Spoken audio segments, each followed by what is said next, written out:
सभी भक्त प्रेम पूर्वक बोलिए, विघ्नहर्ता भगवान गणेश की जय, सक्ता माता की जय।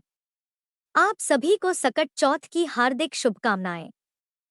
प्रिय भक्तों, आज के इस वीडियो में आप सकट चौथ की पावन कथा सुनेंगे।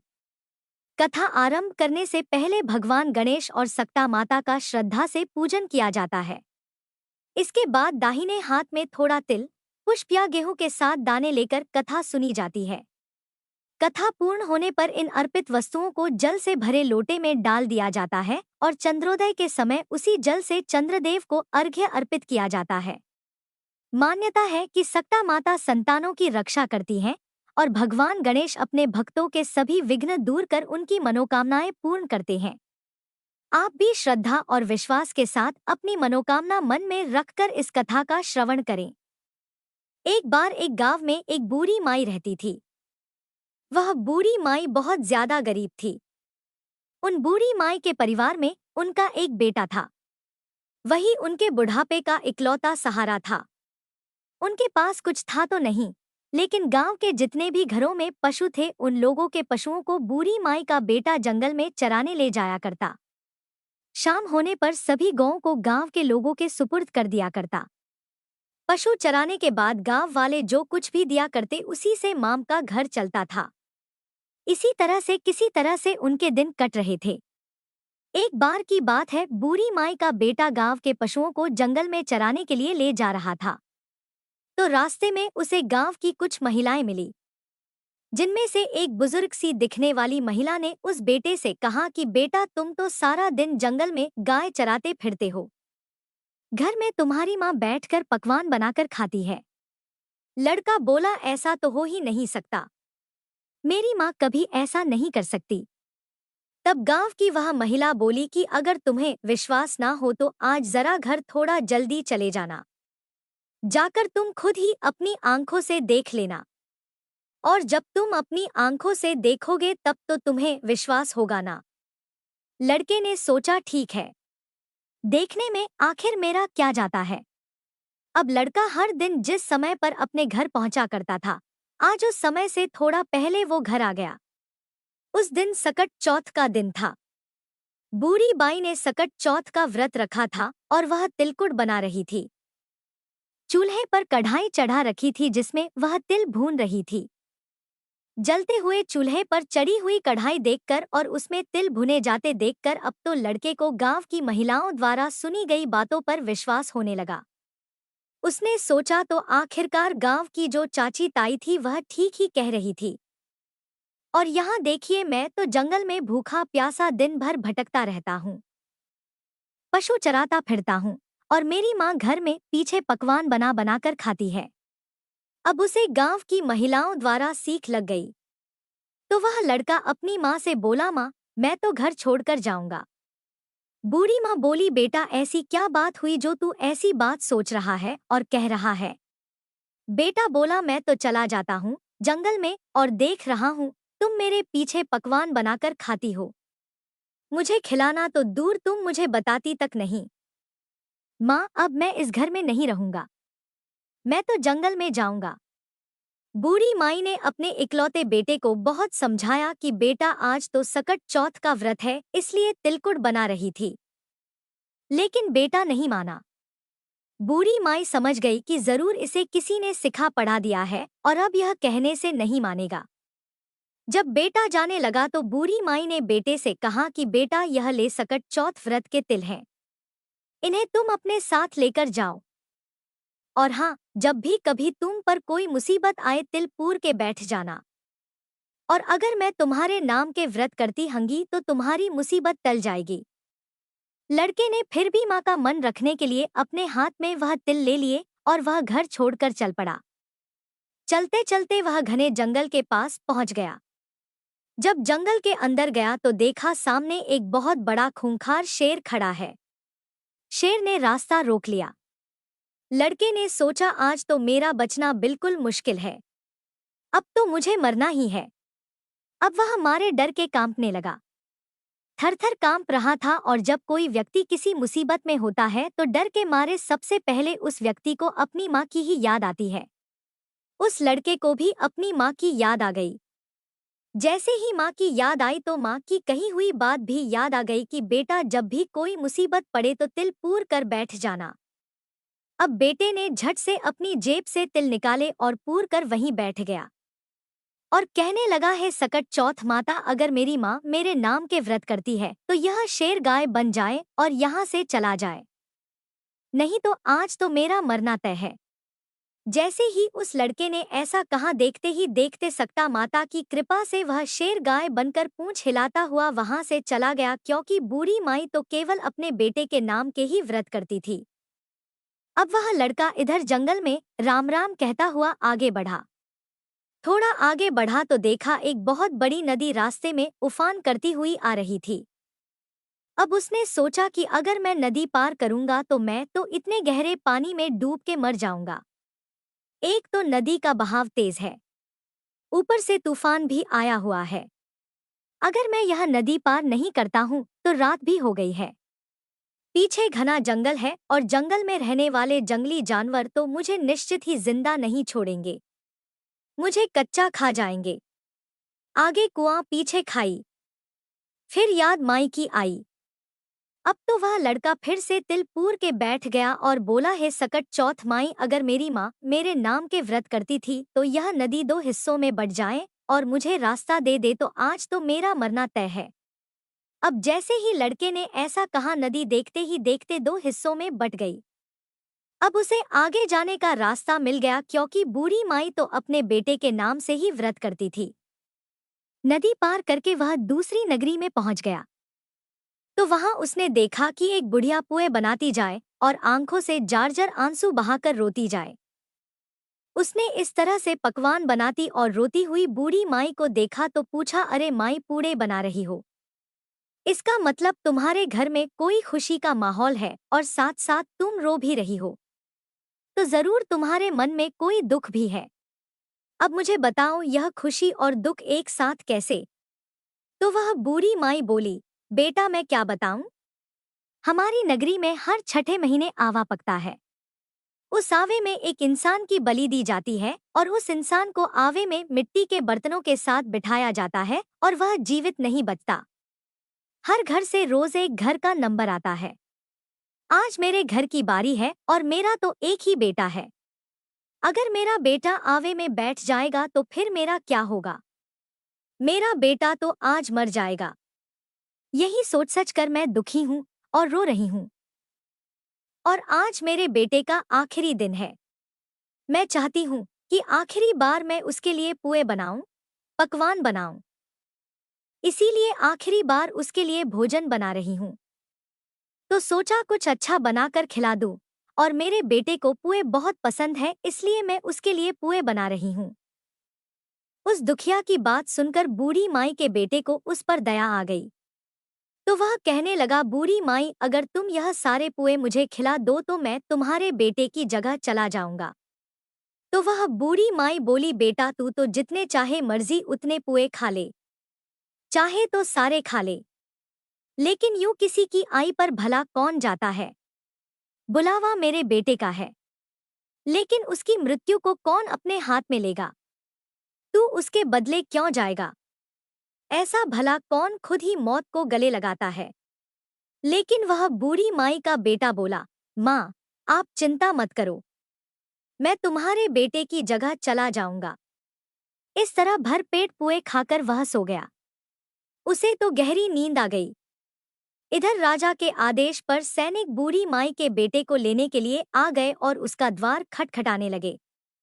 बूढ़ी माई ने जैसे ही आहट सुनी तो वह दूसरे कमरे में सो रहे उस अजनबी लड़के के कमरे में गई और बाहर से दरवाजा कभी कुंडी कभी खिड़की खटखटाने लगी, लेकिन वह लड़का तो गहरी नींद में सोया हुआ था। आखिरकार बहुत देर तक खटखटाने के बाद वह लड़का उठकर बैठ गया और बोला, माई आ गए, क्या लेने वाले? तो बूढ़ी माई बोली, हाँ बेटा, राजा के सैनिक आ गए। और फिर वह बेटा सैनिकों के साथ साथ चला गया, जाके आवा में बैठ गया। आवा में बैठते ही उसे अपनी माँ की याद आई। उसने अपने हाथ में फिर से तिल लिए और बोला, हे सकट चौथ माता, अगर मेरी माता मेरे नाम के व्रत करती है तो आज यह जलती आग मेरा कुछ भी ना बिगाड़ पाए। मैं इस आग में ना जलूं, नहीं तो आज तो मेरा जलना तय है। 3 दिन हो गए। वहीं पास ही में कुछ बच्चे गिल्ली डंडा खेल रहे थे। खेलते खेलते बच्चों की गिल्ली उस बड़े से मटके से जा टकराई जिसके अंदर वह लड़का और कुछ बर्तन रखे थे और आवा पका हुआ था। जैसे ही टन से आवाज आई उस मटके से तो आसपास के सभी लोग हैरान रह गए कि पहले तो यह आवा 6 महीने में पकता था, आज 3 ही दिन में कैसे पक गया। यह बात जानते ही सारी नगरी इकट्ठा हो गई। राजा को पता चला तो राजा को भी बुलवा लिया गया। अब तो उस आवा के चारों ओर बड़ी भारी भीड़ इकट्ठी हो गई। अब राजा ने सैनिकों से कहा कि मटका उतारो। जैसे ही सैनिक मटका उतारने लगे अंदर से आवाज आई, भाई धीरे धीरे उतारो, भाई धीरे धीरे उतारो। यह आवाज सुनते ही सैनिक तो डर के मारे दूर भाग गए कि आज तक तो इसमें से कभी कोई आवाज नहीं आई, लगता है अंदर कोई भूत है। अब तो राजा भी तलवार निकाल कर खड़े हो गए और बोले, सच सच बता मटके के अंदर तू कौन है। तब मटके में से बूढ़ी माई का बेटा निकला और बोला, महाराज मैं कोई भूत भूत नहीं हूँ, ना ही मैं कोई पिशाच हूँ, बल्कि मैं तो एक बूढ़िया का बेटा हूँ और मेरी माई मेरे नाम के सकट चौथ के व्रत किया करती थी। मैं तो बस गांव की चाची ताई के सिखावे में आ गया और घर छोड़कर निकल आया। मेरी माँ ने चलते समय मुझे यह कुछ तिल दिए थे और कहा था कि बेटा अगर कभी तुझ पर कोई मुसीबत पड़ेगी तो वह टल जाएगी। अब भाई यह देखो, मैं तो यह तिल पूर के किसी भी मुसीबत में जाता हूँ और वहां पर तिल पूर कर बैठ जाता हूँ, तो मेरे ऊपर जो भी मुसीबत आती है वह टल जाती है। यह बात सुनकर रानी बोली, राजा जी क्यों ना अपनी राजकुमारी का ब्याह हम इससे कर दें, क्योंकि इसको तो आग भी नहीं जला सकी। राजा को रानी की बात सही लगी और फिर राजा रानी ने अपनी बेटी का विवाह उस लड़के के साथ कर दिया। अब बूढ़ी माई का वह बेटा राजा के राजमहल में घर जमाई बनकर रहने लगा। अब तो बड़े ठाट से उसके दिन बीतने लगे। राजा की बेटी और वह बूढ़ी माई का बेटा दोनों एक दिन छत पर घूम रहे थे। छत पर घूमते घूमते बूढ़ी माई को अपने गांव की, अपने देश की याद आई और अपनी माँ की याद आई। तो बूढ़ी माई का बेटा अपनी पत्नी से बोला कि देखो आज तो हमारे गांव की तरफ बादल छाए हैं, लगता है बहुत जोर से बारिश होगी।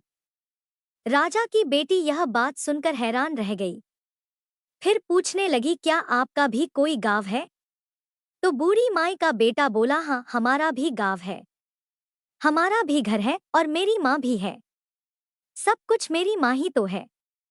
राजा की बेटी बोली, तो फिर हम यहाँ क्या कर रहे हैं, हम भी अपने घर चलेंगे बूढ़ी माई के पास। बूढ़ी माई का बेटा बोला कि तुम अपने पिताजी से पूछ लो, अगर वह कहेंगे तो ही तुम्हें हम अपने घर लिवा कर ले जाएंगे। अब तो राजा की बेटी महल में जाकर अपने पिताजी से बोली, पिताजी आपके जमाई जी अब अपने घर जाना चाहते हैं। राजा ने कहा, यह तो बहुत अच्छी बात है, दूर जमाई लाख जमाई, घर जमाई खाक जमाई। ठीक है तुम दोनों अपने घर को जाओ, कमाओ खाओ अच्छे से अपनी घर गृहस्थी बसाओ, हम तो भाई इसी में राजी हैं, इसी में खुश हैं। अब तो राजा ने विदाई से पहले खूब ढेर सारे हीरे, मोती, जवाहरात, हाथी, धन, घोड़े आदि देकर अपनी बेटी को विदा कर दिया। अब वे दोनों खुशी खुशी चल पड़े। इधर जब बूढ़ी माई का बेटा गांव के पास आ गया तो उसने एक सैनिक को अपने घर में भेजा कि जाओ और जाकर मेरी माँ को बता दो कि उनके बेटा बहू आ रहे हैं। अब सैनिक गया तो देखा कि बूढ़ी माई तो रो रो कर अंधी हो गई है। सैनिकों ने जाकर कहा कि बूढ़ी माई आपके बेटा और बहू आए हैं। बूढ़ी माई सैनिकों से बोली, बेटा सारा गांव तो मेरी हंसी उड़ाता है, अब तुम भी हंसी उड़ाने लग गए। मेरा बेटा तो घर छोड़कर चला गया क्योंकि उसे तो सीख लग गई थी और पता नहीं अब तो उसे कोई जानवर खा गया होगा, वह जिंदा भी है कि नहीं और मुझे तो उसकी कोई खबर भी नहीं। तो सैनिक कहने लगे, नहीं माई आपका बेटा सचमुच आया है और अपनी पत्नी को भी लेकर आया है। अब तो सारा गांव इकट्ठा हो गया कि बूढ़ी माई का बेटा आ गया, लेकिन बूढ़ी माई को तो अब तक विश्वास नहीं हो रहा था। तब वह हाथ जोड़कर सकटा माता का ध्यान करके बोली, हे सकट चौथ माता, अगर मेरा बेटा सचमुच आया है तो दूध की धार सीधी इसके मूंछों पर पड़ेगी। अब उसे चमड़े की अंगियां पहनाई गई। जैसे ही बूढ़ी माई का बेटा उसके सामने आया तो अंगियां फटकर दूध की धार छाती से बहकर बेटे की दाढ़ी मूंछ भीगा गई। अब तो पूरे गांव में हंगामा मच गया कि बूढ़ी माई का बेटा आ गया। बूढ़ी माई का बेटा आ गया और सकट चौथ माता की कृपा से बूढ़ी माई की आंखें भी ठीक हो गई। जैसे ही बेटा बहू सामने आए उन्हें देखकर बूढ़ी माई बहुत खुश हुई। बेटा अपनी माँ के पैरों में गिर पड़ा और कहने लगा, माई मुझे माफ कर दो। मैं तो चाची ताई के सिखावे में आ गया था और घर छोड़कर चला गया था। तुम तो मेरे नाम की ही व्रत करती थी और तुम्हारे दिए गए तिलौने और सकटा माता ने ही हर मुसीबत में मेरी रक्षा की। बेटे बहू को देखकर बूढ़ी माई अपने पुराने सारे दुख भूल गई और फिर बोली, बेटा सकट चौथ माता ने तो मूल लौटाया है, साथ में ब्याज भी लौटा दिया। अब तो बूढ़ी माई के ठाठ हो गए। बेटा बहू खूब मन लगाकर खुशी से बूढ़ी माई की सेवा करने लगे। हे सकट चौथ माता, जैसी कृपा आपने बूढ़ी माई पर करी वैसी कृपा सब पर करना। इस कहानी को कहते सुनते और हुंकारा भरते सब पर करना, सभी के परिवारजनों पर करना, हम सब पर भी करना। यह थी सकट चौथ व्रत की कहानी। अब सुनिए गणेश भगवान की एक और कहानी। एक बार की बात है, एक शहर में देवरानी जेठानी रहा करती। देवरानी तो गणेश भगवान की बड़ी भक्त थी और वह नियमित पूजा पाठ भी करती थी। देवरानी का पति जंगल से लकड़ियां काट कर उसे बेचा करता और अक्सर बीमार भी रहता था। देवरानी गरीब थी और जेठानी बहुत अमीर थी। देवरानी अपनी जेठानी के घर का सारा काम करती और बदले में जेठानी उसे बचा हुआ खाना, पुराने कपड़े आदि दे दिया करती। इसी से देवरानी का परिवार चल रहा था। ऐसा करते करते देवरानी के दिन किसी ना किसी तरह से गुजर रहे थे। ऐसा ही करते करते अब माघ का महीना आ गया और चतुर्थी तिथि पर देवरानी ने तिल चौथ यानी सकट चौथ का व्रत रखा और पूजा करके तिल चौथ की कथा सुनी। फिर तिलकटा छीके में रख दिया और सोचा कि रात को चंद्रमा निकलने के बाद ही कुछ खाऊंगी। इस तरह से कथा सुनकर वह जेठानी के यहाँ काम करने चली गई। जेठानी के यहाँ पहुंचकर भोजन बनाकर जेठानी के बच्चों को भोजन करने के लिए कहने लगी तो बच्चे बोले, चाची माँ ने तो व्रत रखा है और माँ भूखी है। माँ जब भोजन करेंगी तभी हम भी करेंगे। जब जेठ जी को भोजन करने के लिए कहा तो जेठ जी बोले, मैं अकेला नहीं खाऊंगा, जब चंद्रमा निकलेगा तभी मैं भी खाऊंगा। अब देवरानी ने कहा कि मुझे भी घर जाना है, इसलिए मुझे खाना दे दो। तब जेठानी ने उससे कहा कि आज तो अभी तक किसी ने भी भोजन नहीं किया तो मैं तुम्हें कैसे दे दूं? तुम सवेरे ही बचा हुआ खाना ले जाना। जेठानी की यह बात सुनकर देवरानी उदास होकर घर चली आई। देवरानी के घर पर पति बच्चे सब आस लगाए बैठे थे कि आज तो त्योहार का दिन है, कुछ अच्छा खाने को मिलेगा। लेकिन जब बच्चों को पता चला कि आज तो रोटी भी नहीं मिलेगी तो बच्चे रोने लगे। यह देखकर देवरानी के पति को गुस्सा आ गया और कहने लगा, दिन भर काम करने के बाद भी 2 रोटियां नहीं ला सकती तो काम ही क्यों करती हो? पति ने गुस्से में आकर पत्नी को कपड़े धोने के धोबने से पीटा। धोबना हाथ से छूट गया तो पाटे से मारा। वह बेचारी गणेश जी को याद करती हुई रोते रोते पानी पीकर सो गई। उस दिन गणेश जी देवरानी के सपने में आए और कहने लगे, धोवन मारी बांटेमारी सो रही है या जाग रही है? वो बोली, कुछ सो रहे हैं, कुछ जाग रहे हैं। गणेश जी बोले, भूख लगी है, खाने के लिए कुछ दे दो। देवरानी बोली, क्या दूं? मेरे घर में तो अन्न का एक दाना भी नहीं है। जेठानी बचा हुआ खाना देती थी, आज तो वह भी नहीं मिला। देवरानी ने आगे कहा कि पूजा का बचा हुआ तिलकुटा छीके में पड़ा है, वही खा लो। गणेश जी ने निकालकर तिलकुटा खाया और उसके बाद कहने लगे, धोबने मारी, पाटे मारी, निमटाई लगी है, कहाँ निमटे? तब देवरानी ने कहा, यह तो खाली झोपड़ी है, आप कहीं भी जा सकते हैं, जहां इच्छा हो वहां निमट लो। फिर गणेश जी बोले, अच्छा अब कहाँ पूछूं? अब की बार तो देवरानी को बहुत गुस्सा आया। कहने लगी, कब से परेशान किए जा रहे हो? सोने भी नहीं देते। वो बोली, मेरे सर पर पोछो और कहाँ पोछोगे? अब देवरानी जब सुबह सोकर उठी तो देखकर हैरान रह गई कि उसका पूरा घर तो हीरे और मोतियों से जगमगा रहा है। सिर पर जहां विनायक जी पोछनी करके गए थे वहां पर तो हीरे के टीके और बिंदी जगमगा रहे थे। अब देवरानी जेठानी के यहाँ काम करने नहीं गई। जेठानी ने कुछ देर तक तो उसका इंतजार किया, फिर बच्चों को देवरानी को बुलाने भेज दिया। जेठानी ने सोचा कल खाना नहीं दिया था इसलिए शायद देवरानी बुरा मान गई होगी। बच्चे बुलाने गए और बोले चाची चलो माँ ने बुलाया है। दुनिया में चाहे कोई मौका चूक जाए पर देवरानी जेठानी आपस में कहने का कोई मौका नहीं छोड़ती। देवरानी कहने लगी बेटा बहुत दिन तेरी माँ के यहाँ काम कर लिया, अब तुम अपनी माँ को ही मेरे यहाँ काम करने भेज दो। बच्चों ने घर जाकर माँ से कहा माँ चाची का पूरा घर तो हीरे और मोतियों से जगमगा उठा है। जेठानी को विश्वास नहीं हुआ, दौड़कर झट देवरानी के घर पहुंची। देखकर हैरान रह गई और पूछा यह सब कैसे हो गया। तब देवरानी ने जेठानी को रात में हुई सारी घटना बताई, जो कुछ भी उसके साथ हुआ था। एक एक बात सच सच बता दी, क्योंकि वह दिल की बहुत सच्ची थी। अब तो घर लौटकर जेठानी ने कुछ सोचा और अपने पति से कहने लगी सुनिए आज आप मुझे धोने और पाटे से मारो।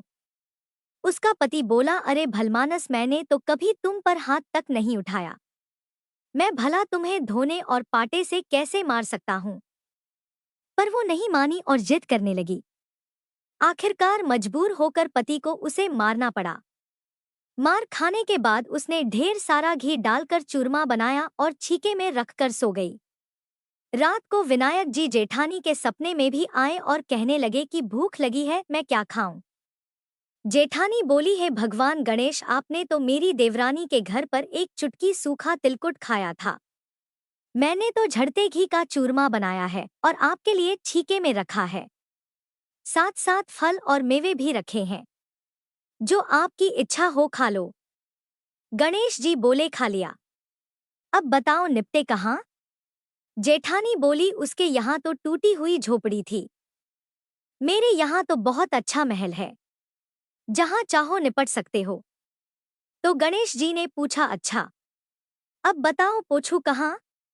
वह बोली मेरे माथे पर बड़ी सी बिंदी लगाकर पोंछ लो। धन की भूखी लालची जेठानी रात भर खुशी से फूल ही नहीं समा रही थी। सोच रही थी कि सुबह जब वह उठेगी तो पूरा घर उसे हीरे मोती सोने जवाहरात चांदी से भरा मिलेगा। सोचते हुए वह सुबह जल्दी उठ गई। लेकिन ये क्या, उसने देखा तो हैरान रह गई कि उसका पूरा घर गंदगी और बदबू से भरा हुआ था, और वहीं उसके सिर पर भी बहुत सी गंदगी लगी हुई थी। यह सब देखकर जेठानी ने अपना माथा पीट लिया और कहने लगी है गणेश जी महाराज यह आपने क्या किया, मुझसे रूठे और देवरानी पर टूटे। अब जेठानी ने घर साफ करने की बहुत कोशिश की, परंतु गंदगी तो और ज्यादा फैलती गई। जेठानी के पति को मालूम हुआ तो वह भी बहुत गुस्सा हुआ और फिर बोला तेरे पास तो इतना सब कुछ था फिर भी तेरा मन नहीं भरा।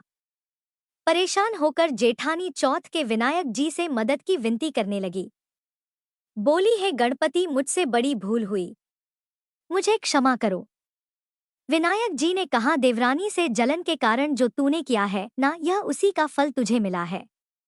अब तू अपने धन में से आधा उसे देगी तभी यह साफ होगा। गणेश जी के कहने पर उसने आधा धन तो बांट लिया लेकिन मोहरों की एक हांडी चूल्हे के नीचे गाड़ कर रख दी। उसने सोचा किसी को पता नहीं चलेगा और उसने उस धन को नहीं बांटा। गणेश भगवान तो सब कुछ जानते हैं। जेठानी ने अब गणेश भगवान से कहा हे चौथ विनायक जी अब तो अपना यह बिखराव समेट लो। वे बोले पहले चूल्हे के नीचे गाड़ी हुई मोहरों की हांडी और ताग में रखी हुई सुई की भी पाती कर, इनका भी बंटवारा कर। इस तरह विनायक जी ने सुई जैसी छोटी चीज का भी बंटवारा करवाकर अपनी माया समेटी और देखते ही देखते जेठानी के घर की गंदगी साफ हो गई। हे गणेश जी महाराज जैसे आपने देवरानी पर कृपा की वैसी सब पर करना। कहानी कहने वाले, सुनने वाले और हुंकारा भरने वाले सब पर कृपा करना, किंतु जेठानी को जैसी सजा दी वैसी किसी को मत देना। बोलिए गणेश जी महाराज की जय।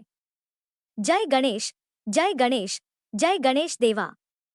माता पार्वती के पुत्र, पिता महादेव के लाला। सबके कष्ट हरने वाले श्री गणेश की सदा जय हो।